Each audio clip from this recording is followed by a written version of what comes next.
మానవత్వం, దయాగుణం వంటి లక్షణాలను మానవాళికి పరిచయం చేసేందుకు యేసు ప్రభు జన్మించారని అందరూ విశ్వసిస్తారు. ఆయన జన్మదినోత్సవం సందర్భంగా క్రిస్మస్ వేడుకలను ఘనంగా నిర్వహించుకుంటారు. ఈ వేడుకల సన్నాహానికి సెమీ క్రిస్మస్ వేడుకలు నిర్వహిస్తారు. క్రిస్మస్ ముందు జరుపుకునే సెమీ క్రిస్మస్ వేడుకలపై ఫోకస్. ప్రస్తుతం గ్రామాన సెమీ క్రిస్మస్ వేడుకలు ఘనంగా జరుగుతున్నాయి. నవంబర్ 25వ తేదీ నుండి క్రిస్మస్ సంబరాలకు క్రైస్తవ సోదరులు సిద్ధమవుతున్న పరిస్థితి ఉంది.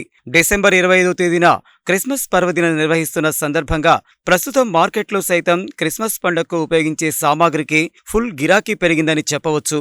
ఏ ప్రార్థనా మందిరం చూసినా భక్తిభావం ప్రజ్వరిల్లుతూ క్రైస్తవ సోదరులు మానవతా భావనతో మెలుగుతున్న పరిస్థితి ఉంది. మానవత్వం, దయాగుణం వంటి లక్షణాలను మానవాళికి పరిచయం చేసేందుకు యేసు ప్రభు జన్మించారని అందరూ విశ్వసిస్తారు. పాపులను రక్షించేందుకు యేసు ప్రభు లోకానికి వచ్చారని, పశువుల పాకలో యేసు జననాన్ని గుర్తించి నాడు పండుగ వాతావరణం నెలకొందని, అదే క్రిస్మస్ పర్వదినంగా మనుగడలో వచ్చిందని నమ్ముతారు.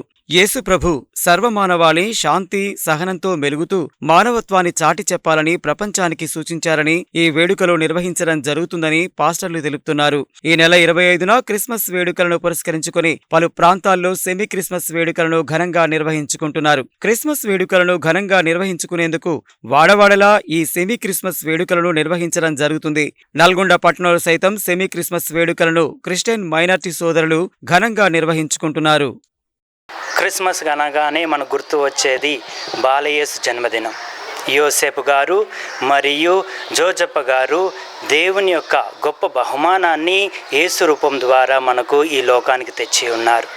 అందువలన మనము ఈ యొక్క సెమీ క్రిస్మస్ సెలబ్రేషన్ను చాలా వేడుకగా జరుపుకున్నాం. దేవుడు మనతో ఎల్లప్పుడూ ఉంటాడు.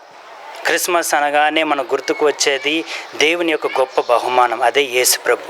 అందువలన మరియమ్మ గారికి దేవదూత చెప్పిన విధంగా, ఇదిగో నువ్వు గర్భం ధరించి దేవుని కుమారుని కన్నదవు, ఆయనకు ఇమ్మానుయేలు అని పేరు పెట్టుము అని బైబిల్లో మనకు తెలియపరచడం జరిగింది.